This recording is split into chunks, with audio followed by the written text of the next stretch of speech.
Hello everyone, welcome to the lecture series for soft computing, and we are doing the fuzzy logic. So in the last lecture we just studied some of the introduction part of the fuzzy logic. To it we will start with the classical sets, that is called as the crisp sets, and then we will see what are fuzzy sets. Okay, we will see first classical sets today. In today's lecture we will see what are classical sets and what operations can be performed on the classical sets, how we define the classical sets by various ways, mathematical ways. So first of all, what is classical set? So a classical set rather, is a collection of objects which have some common characteristics. Okay, the classical set is defined in such a way that the universe of discourse is divided into two groups. So universe of discourse means all the elements in that particular set universe, okay, of that particular type. Okay, so it can be divided into two groups. They either they may be member or they may not be the member. Like suppose if we have a universe of discourse, like we have a natural number. Okay, if we define this n as the universe of discourse, then we can define the even numbers. So in this case we have 0, 1, 2. Okay, it can do up to infinity, and even numbers in that case is 0, 2, 4 and so on. And we can also define the odd numbers. Okay, so this number 0, if it is in the even number set, it is not in the odd number sets. So if we define it even, it is not in the odd number set. Okay, so in case of fuzzy sets, we have either the that particular number or whatever the set or the element, it may be a member, it may not be the member. Then crisp sets have a well defined boundary and do not have partial membership values. So you can see here, if we take the example of here, you can see the low temperature. Okay, in case of low temperature, we say that from 0 to 20 we define the low temperature, and after 20 we have it is not in the set of low temperature. So here we have a clear cut boundary. So up to 20 we can say, if we are defining in terms of membership value. So in case of classical or crisp sets, we only have membership value 0 and 1, nothing else, nothing between 0 and 1. So in this case, all the temperatures from 0 to 20, they have membership value 1, and above 20 they have membership value as 0. So this 15, if we take the temperature for example 15, so this 15 will come in the low temperature range. Okay, and about 20, any temperature, 21, 22, any temperature, it is out of this set. Then there are several ways for defining a set. So we can define the set in various ways. Okay, a set may be defined using one of the following. The very first is the list of all members of a set may be given by the example a equal to 1, 3, 5, 7. Okay, so this is one of the ways of defining a set. Okay, here you can see 2 is missing, 4 is missing, and 6 and so on. So they are not the members of this particular set. Then we can define the set by giving the properties of a set element. Okay, here we see that A is a set of elements such that A is a prime number which is less than 100. So this is another way of defining a set, by defining the properties of the set. In the first case we give all the list of the members, and here we are not giving the list, but we are giving a property of the set element. So we define a set A having some elements a, small a, such that A is a prime number which is less than 100. Then the third way of defining a set, a classical or a crisp set, is giving a mathematical formula. So here what we have, as we have a set A having element A such that this AI, okay, the ith element is AI plus 5 by 3. Suppose I want to where I goes from 1 to 10. Okay, I goes from 1 to 10, and suppose if we take the first element, if we take AI is A, suppose we take I as 1, so it becomes 2. Okay, the first element is 2, it is given first element is 2, so it is 2 plus 5 divided by 3, so it is 7 divided by 3. For the second element we go to the next next number and so on. So this is another way. Okay, we have to keep the values 1, 2, 3, 4 and so on, and then we get the required elements of the set.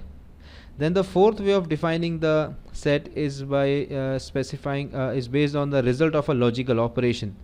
So we have a set A having element small a such that this A belongs to element of operation P or Q. So we have a set P and we have a set Q, and when we OR this, when we do the OR operation, logical OR operation, so whatever elements we are getting, that are the elements of actually the set A.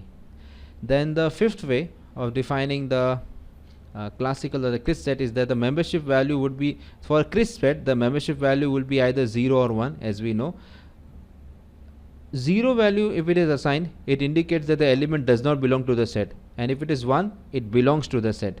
So the fifth way of defining a crisp set is by assigning the membership value, which can be 0 or which can be 1, and nothing between 0 1.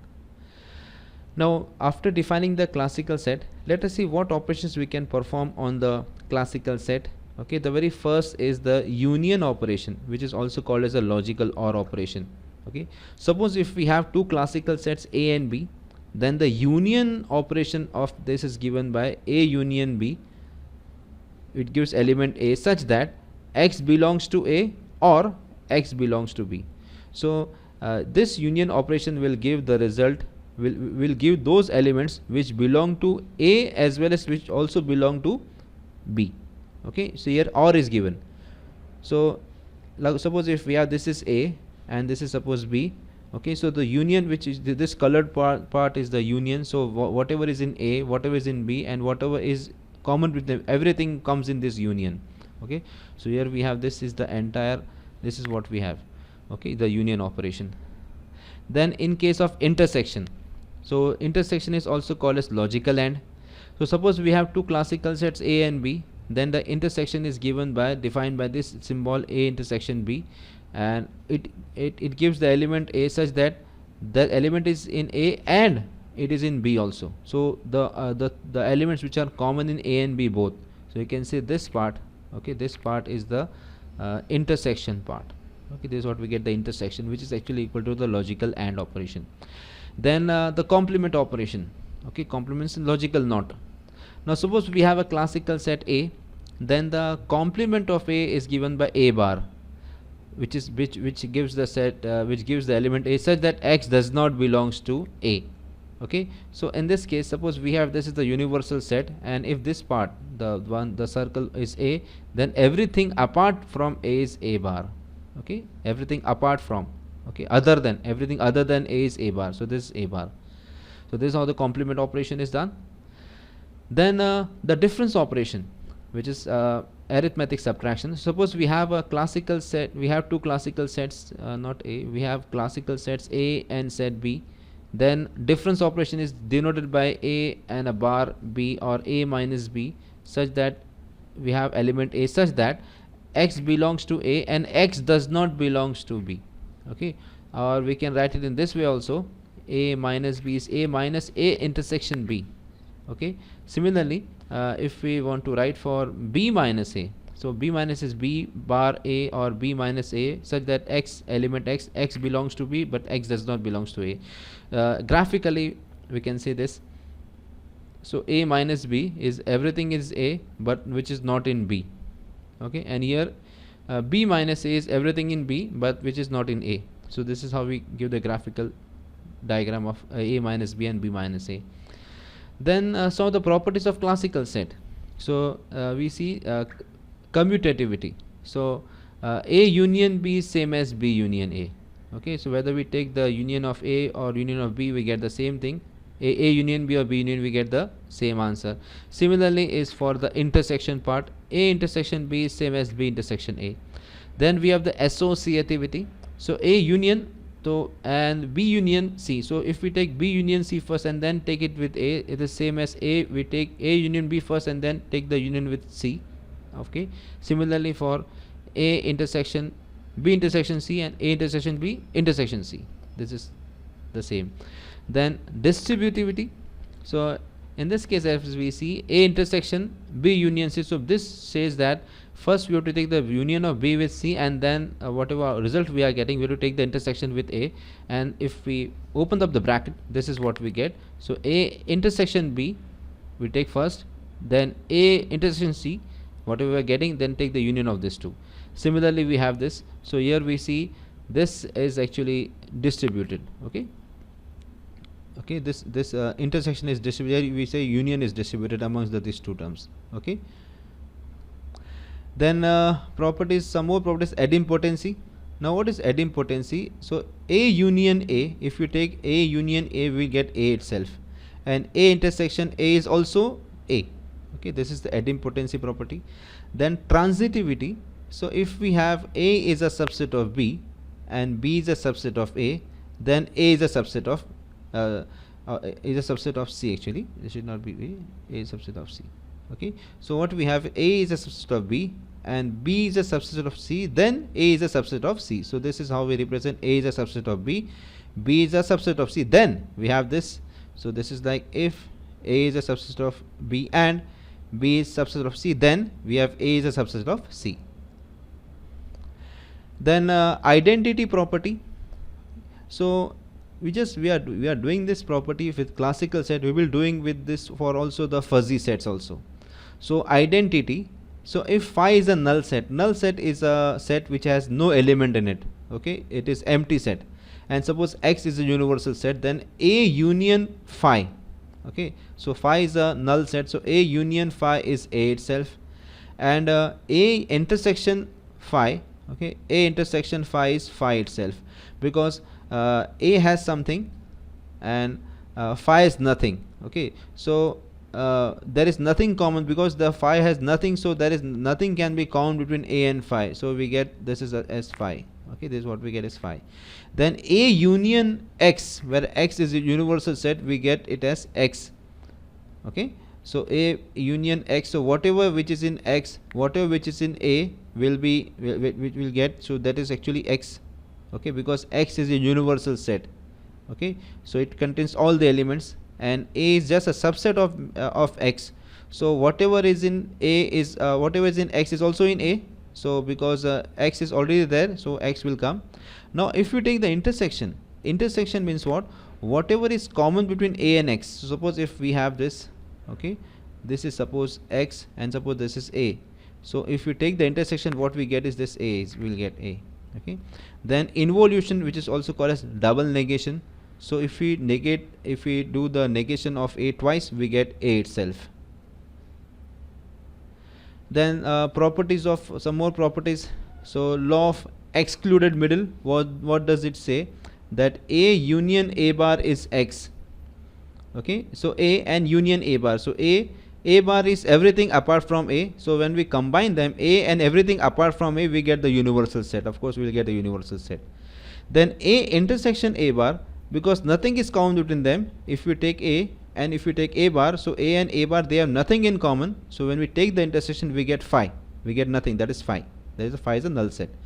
Then De Morgan's law. Okay, so A union B the whole bar is A bar union B bar, and A intersection B the whole bar is A bar union B bar. So this is De Morgan's laws as with respect to the classical sets. And then mapping of classical sets to functions. So mapping can be used to map elements or subsets in one universe of discourse to elements or sets in another universe of discourse. Okay, then suppose X and Y are two different universes of discourse. If an element X is contained in X and corresponds to an element Y contained in Y, then this is how we give the mapping function X to Y. So this is how we write the mapping function. Okay, now see, mapping is expressed by this particular way. Okay, so we have this xi of Ax. So this is actually the, we can say the membership value as xi is either 1 or 0. So X belongs to A and the membership value is 1 if X belongs to A, and is 0 if X does not belongs to A. So in case of classical set, as we know, where the particular element will either belong to the set or it will be not, it won't belong to the set. So this is how we have. Then the membership idea is a mapping from an element X in universe X to one or two elements in universe Y, that is two elements which are either 0 or 1. Okay, the null set phi is assigned the membership value 0 and the whole set X is assigned the membership value 1. So the element, nothing is there in phi, so we have the membership value 0, and everything is there in that universe of discourse, so the membership value is 1. Now see operations based on the function theoretic terms. So if we are given the Suppose if we are given the two sets, and how to get the calculation, how to do the calculation. Suppose we have two crisp sets A, B on the universe of discourse X. Then if we want to take the union, so A union B, so the actual operation is done on the membership values. Okay, so how we do the operation is we take the max of the membership values. Okay, so max of xi ax and xi bx. We will do a problem based on this, then we will understand. So union, when we are taking the union, we take the max of the two. Okay, then intersection means what? When we take the intersection of A with B, we take the mean of the two. Okay, now how to find the complement? Complement means what? If we have A and we want to find A bar, then A bar means what? We just subtract 1 from the membership value and we get that. So 1 minus xi A, that will give us A bar. Okay, this is xi A bar is equal to 1 minus xi of Ax. Then containment, for two sets A and B on the same universe of discourse, if set A is contained in another set B, then we write it in this way. Okay, so A is contained in B, that means the membership value is less than equal to that membership value. So here you can see we have a problem. A problem is given. Consider a universal set with 3 elements A, B, C. Okay, then we have to find the cardinality and power set of X. That is, we have to find Px to a universe Y. Okay, that is the mapping consisting of 2 elements 0 and 1. Now this is the problem and this is the solution. So cardinality is 3 because there are 3 elements. Okay. Now number of elements in the power set, because we have 3 elements, so 2 raised to 3. Okay, we take it as 2 raised to 3. Why? 2, because it can be there, the element can be there and the element cannot be there. So therefore two values 2. So you can see there are 2 elements 0, 1. Okay, so 2 raised to 3 is 8. Now the power set, because there should be 8 elements, so power set would contain 5, a null set. Then we have only A, only B, only C, or AB, BC, AC, and finally all the 3. So we can see 1, 2, 3, 4, 5, 6, 7. There are 8 elements. Okay, this is the power set. Now the elements with the value set, as you can see, the first one. Okay, the first one is 5. 5 means all 0. You can see all 0. Then A is the first element because A is present here. Therefore we take A as 1 and B and C are not present, so they are 0, 0. Then B is present, so B is 1 and it is in the center, so it is 1 and these 2 are zeros. C means last one is 1 and rest 2 are zeros. AB means 1, 1 and 0 and so on. Finally A1, A, B, C means all are 1. Okay. Okay, so that's all for this particular session. In the next session we will start with the fuzzy sets and the properties of the fuzzy sets. Thanks for watching.